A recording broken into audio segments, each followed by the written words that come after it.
Olá, queridos alunos, muito bom dia, boa tarde, boa noite, boa madrugada, já que eu não sei em que momento a gente estará tendo este novo encontro.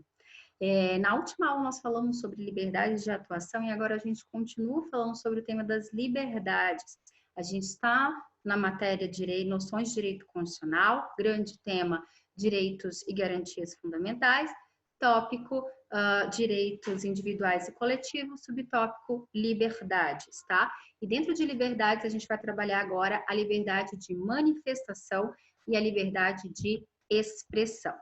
Para falar desse tema, eu quero continuar utilizando com vocês, deixa eu só garantir se está aparecendo aí, ok? Continuar utilizando com vocês aquele nosso esquema para memorização do artigo 5º da Constituição e todos os seus incisos. Aqui em liberdade de manifestação, expressão, estão vendo aqui, ó, vou marcar para vocês, a gente tem três incisos de referência, o 4º, o 9º e o 5º. Eu falo nessa ordem por uma razão, tá? Que já vocês vão entender. Eu vou colocar aqui novamente um quadro para a gente fazer algumas anotações cujo conteúdo esteja relacionado aí com a matéria, tá? Então, para você que quer organizar, a gente continua aqui fazendo as nossas anotações. O tema, então, é B, liberdade de manifestação / expressão.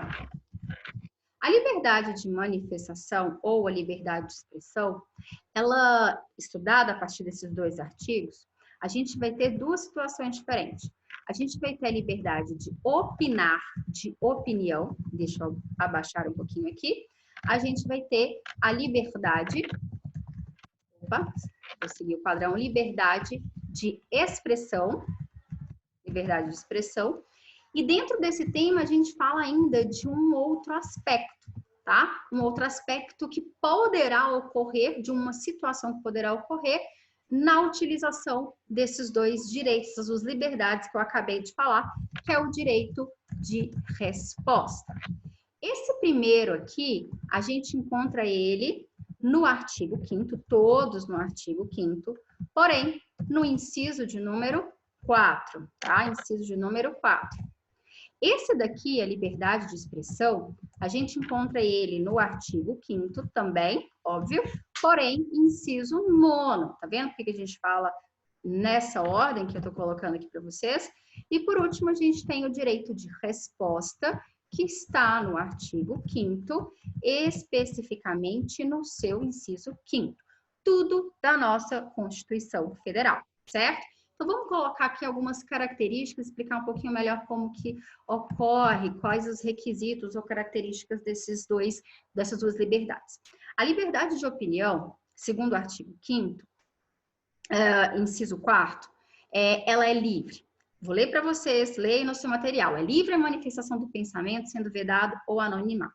Então, a primeira grande característica que a gente tem é que a manifestação do pensamento, ou seja, você ter uma opinião, uma posição a respeito de um tema qualquer, seja ele controverso ou não, seja ele polêmico ou não, esse direito de ter opinião compreende o direito de manifestar, de dizer o que você pensa a respeito de qualquer conteúdo que seja. Então, num primeiro momento, a gente diz que ela é livre.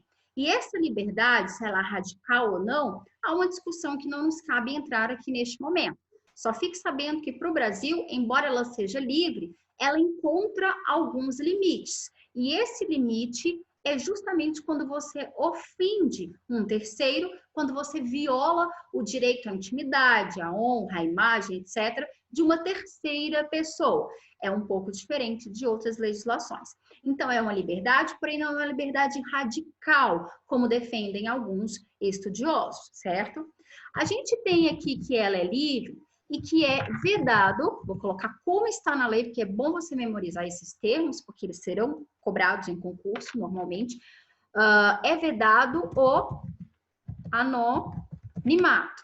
Falar que é vedado significa que é proibido. Esqueçam o conceito que vocês tinham, a utilização que vocês davam antigamente para vedado. Se é vedado, é porque é proibido. E o anonimato, ele é proibido justamente para que você possa fazer o quê? Exercer o direito de resposta. Olha aqui, exercer o direito de resposta. Um dos exemplos mais clássicos que a gente tem, na verdade, ele acabou se tornando emblemático. Vou falar que ele é clássico porque ele não nos acompanha de muitos tempos para trás, tá? Mas no Brasil, hoje, um dos exemplos que a gente tem, que é muito pertinente para a gente, que é bem interessante, é com relação às manifestações, com relação às marchas, tá? Hoje você tem aí uma infinidade de manifestações, seja favoráveis, contrárias a governo, seja a Marcha para Jesus, seja a Marcha pela Paz, seja a parada LGBT, seja qualquer uma dessas manifestações, desses movimentos de reunião para exercício da opinião, certo? Só que tem uma que ela é particularmente polêmica e vai ser emblemática, porque o objetivo dela é alterar a legislação criminal. É dizer que a maconha, então a gente fala da marcha da maconha, ela não deve ser proibida.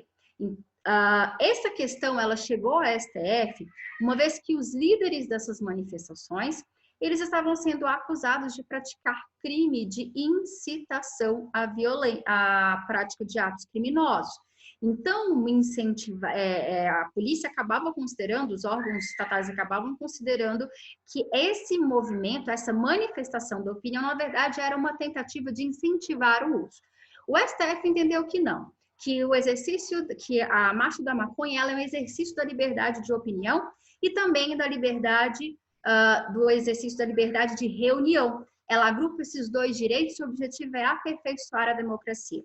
O que o STF observou, anotou, fez questão de dizer, é que essa marcha, para que ela seja considerada um movimento de liberdade de opinião lícito, seria necessário observar quatro requisitos importantes. Anotem aí esses 4 requisitos. Primeiro, não pode haver participação de pessoas com menos de 18 anos. A manifestação deve ser pacífica. A marcha, ela não pode... durante a marcha não pode haver utilização da substância, nem de outra substância proibida, e não deve haver incitação ao uso. Não se pode gritar fumem maconha, mas se pode gritar legalize já, né? Que é o lema aí da marcha da maconha, certo?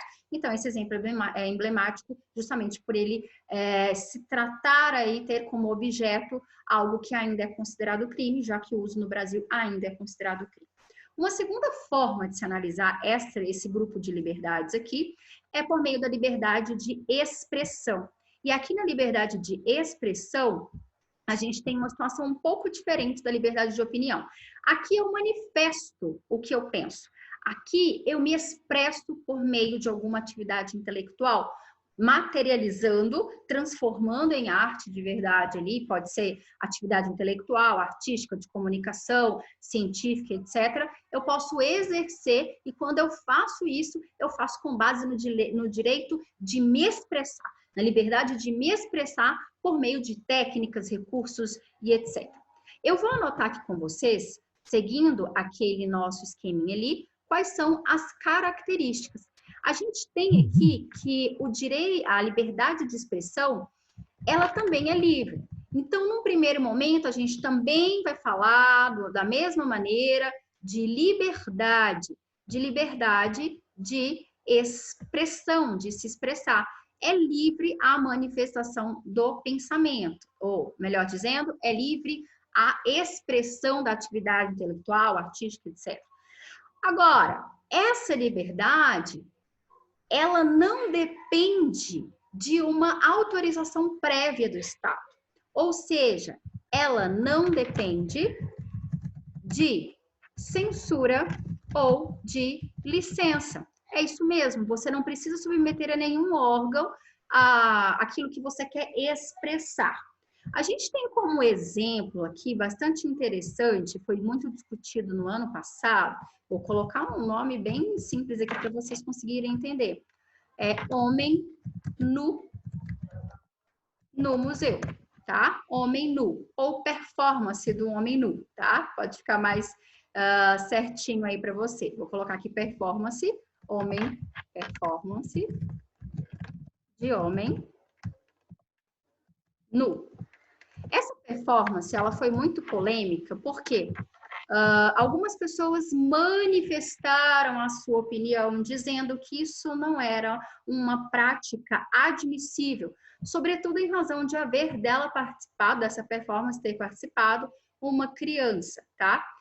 O que acontece é que a legislação, é que pode haver para qualquer manifestação artística, para qualquer do exercício da liberdade de expressão, pode haver uma classificação indicativa, uma classificação daquela obra dizendo o que, para qual idade, a partir de qual idade ela é adequada. E isso foi feito. O museu se ocupou deste cuidado de dizer que havia uma classificação indicativa. E logo, como ela é indicativa, ela não é proibitiva, uma criança não poderia entrar sozinha. Porém, os pais, acompanhados dos pais, ela pode sim, assim como em casa, os filhos podem assistir filmes com classificação indicativa superior à idade deles, em cinema, se pode permitir também a entrada com responsáveis. Então, não há censura, é classificação indicativa. E é interessante que, contra essa performance, houve manifestações, reunião e manifestação na porta do museu, contrária e a favor à performance realizada. A gente finaliza aqui essa aula falando do direito de resposta. E o direito de resposta, ele surge, tá? E aqui é necessário dizer, vou colocar aqui as características, tá? Os requisitos. É necessário que haja um dano, tá? Sim, é necessário que haja um dano. Esse dano, ele poderá ser tanto um dano moral, quanto um dano material ou à imagem, tá? Ou um dano à imagem também, ele poderá ocorrer.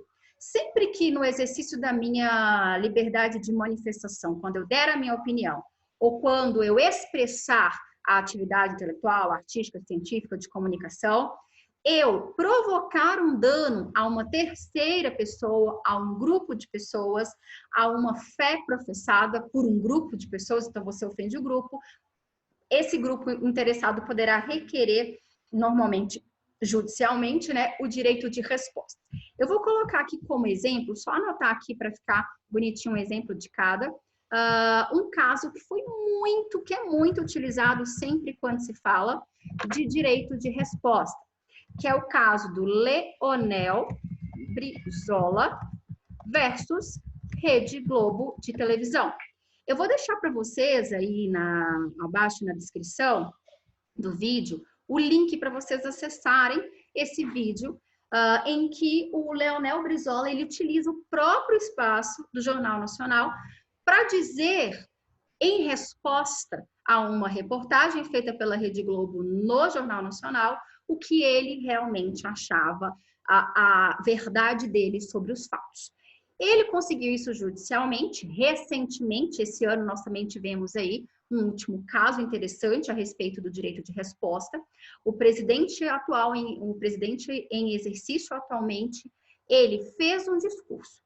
E em seu discurso, ele proferiu comentários que foram considerados ofensivos para um determinado grupo étnico. Esse grupo étnico, então, ele foi até a justiça exigindo o direito de resposta, dizendo o que eles acreditavam ser a verdade sobre os fatos e sobre aquele discurso que foi apresentado, certo?